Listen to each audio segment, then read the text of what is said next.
안녕하세요. 여드름 피부를 위한 맑음 그리고 빛입니다.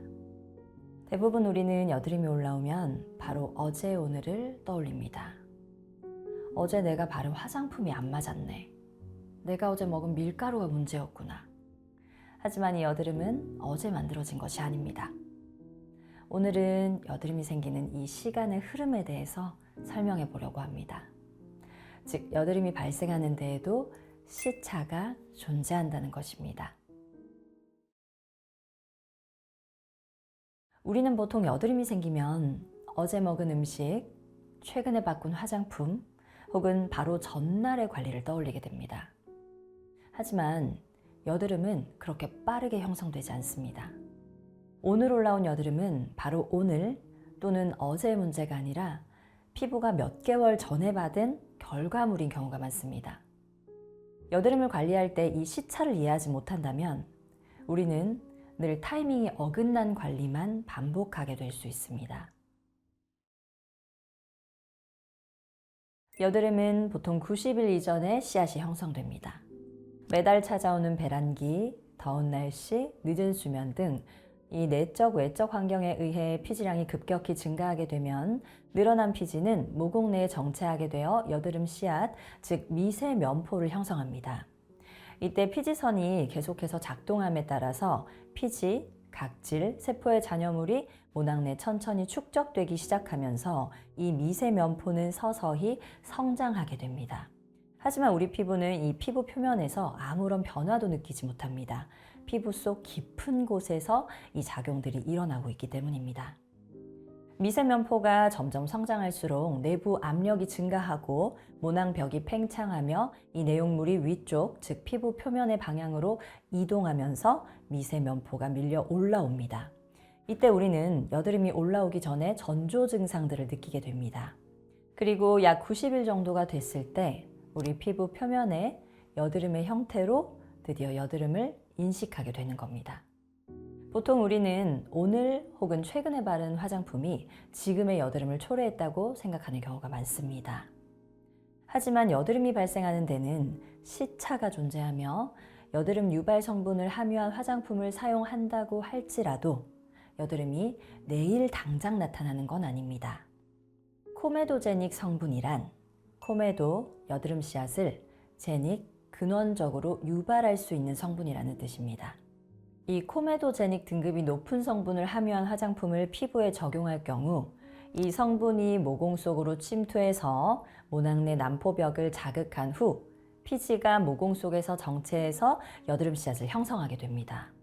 그리고 이 여드름 씨앗이 약 90일간의 성장을 거쳐 피부 표면으로 드러나기까지는 약 6개월 정도의 시간이 소요됩니다. 그래서 코메도제닉 성분을 함유한 화장품이 정말 위험한 이유 중에 하나는 바로 시차가 크기 때문에 내가 인지하기가 매우 어렵다는 겁니다. 6개월 전 사용한 화장품이 현재 여드름의 원인이라는 것을 우리는 잘 파악하지 못하기 때문이죠.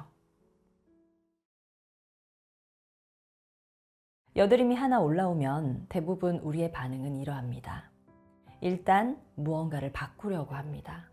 화장품을 바꾸고 관리를 바꾸고 루틴을 다시 짜봅니다. 그리고 그 다음 단계는 보통 여드름에 대한 관리 강도를 높이는 겁니다.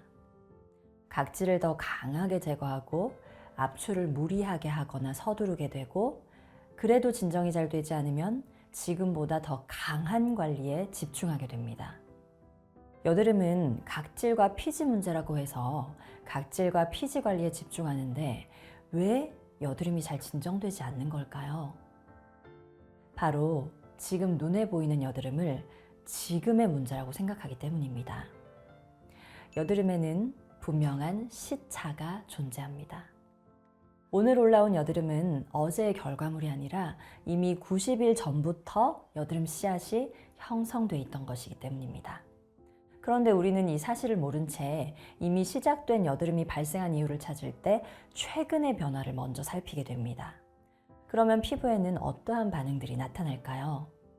피부는 회복할 시간을 얻지 못한 채 또 다른 자극들을 받게 됩니다.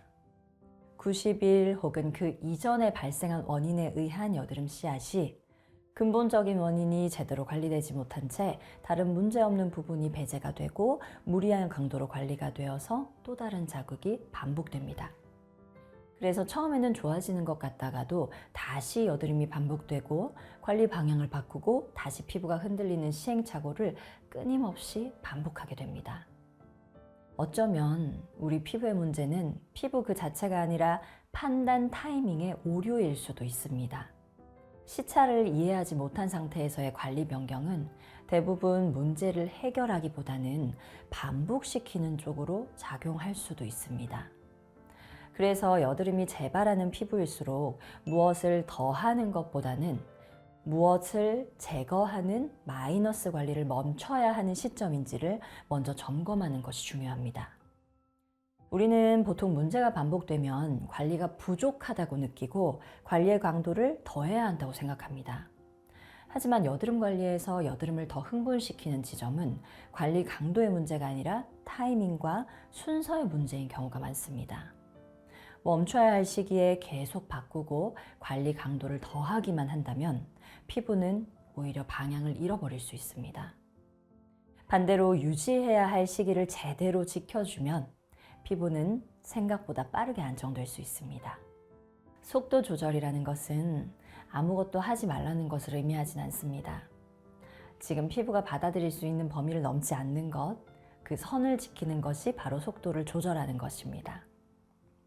여드름을 관리하는 것에서 가장 어려운 것, 그리고 전문가의 영역이 필요한 이유는 바로 더하고 빼는 것, 플러스와 마이너스 관리가 지금 필요한지를 적절히 판단하는 것입니다.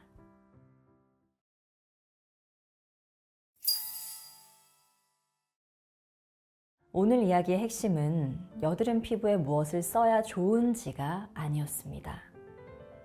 여드름에는 시차라는 것이 존재하고 내 피부가 현재 어떤 위치에 와 있는지를 판단할 줄 아는 것이었습니다. 여드름은 갑자기 생기는 문제가 아니라 시간을 두고 피부 안에서 보이지 않게 진행되다가 어느 날 갑자기 피부 표면에 드러나는 신호입니다. 그래서 지금 보이는 여드름은 약 90일 이전 혹은 그 이전의 선택이 남긴 흔적으로, 결과물로 볼 수 있습니다. 이 사실을 이해하면 우리는 당장 급하게 뭔가를 더하지 않아도 되고 좀 더 여유를 가지고 피부의 상태를 깊이 있게 이해할 수 있게 됩니다. 피부는 강하게 밀어붙일수록 좋아지는 것이 아니라 지금의 상태에 맞는 속도를 지켜줄 때 가장 안정적으로 회복될 수 있습니다.